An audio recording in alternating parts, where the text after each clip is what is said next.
Hi, everybody. Welcome back. Video number 2. Okay, so I am going to assign my quiz to a class now. So there are two things or two ways that I can do this. I can play live, which is playing right now. I can just give everybody a code and they can all do it. Or I can assign it as homework, which means that I can schedule it. Students can do it within their Google Classroom, so they're not entering any codes, and they can do it on whatever device they feel most comfortable doing it on.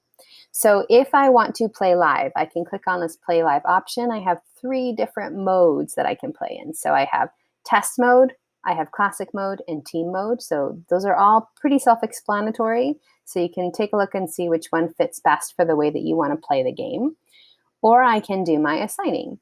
When I assign, it asks me a couple of questions. First, when is it due? So I can enter in my due date right here. Then I can assign it to a class. So right now I have one class that I'm going to assign it to, and I have already connected my Google account, so my Google Classroom rosters, with Quizizz. You'll have to go through and make that happen, but once you have it, it's there and it's connected.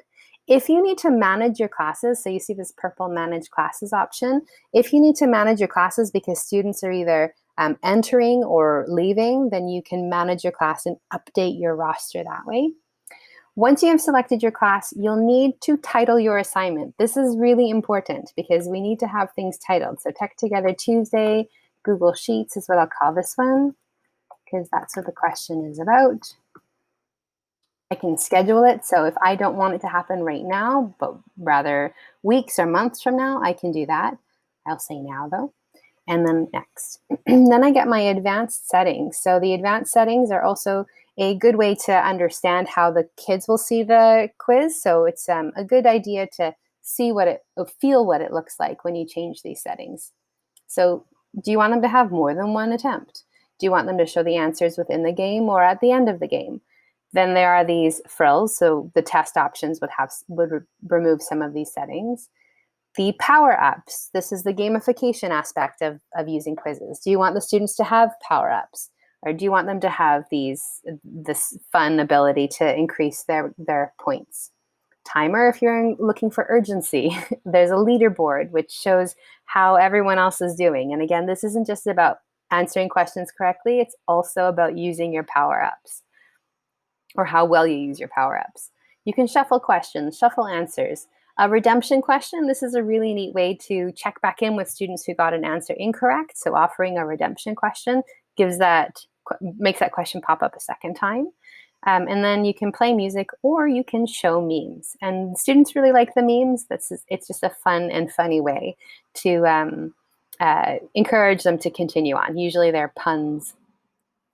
Once you have done all of this stuff, gone through, created the settings in the way that you want them to, you can assign your game. So now from the Quizizz side of things, I can see that I have assigned my game. I also see this awesome option. This is a new one here called flashcards. So I can create flashcards based on my quiz. So question and then flip and then the answer.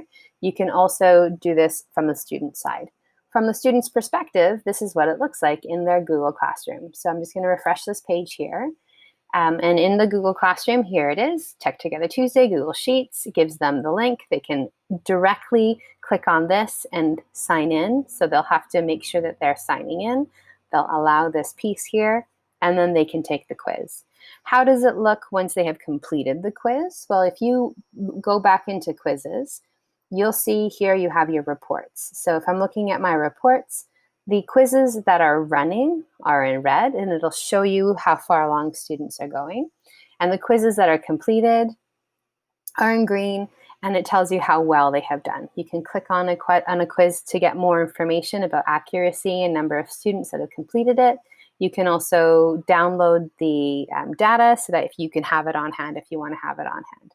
So these are some ways that you can play with the data, play with the information, and assign the quizzes to your students in your classrooms, making sure that they don't have to enter in any codes. It's a quick and simple way for them to get their homework and for you as the teacher to have some formative assessment options. Thank you for joining us. We'll see you next week.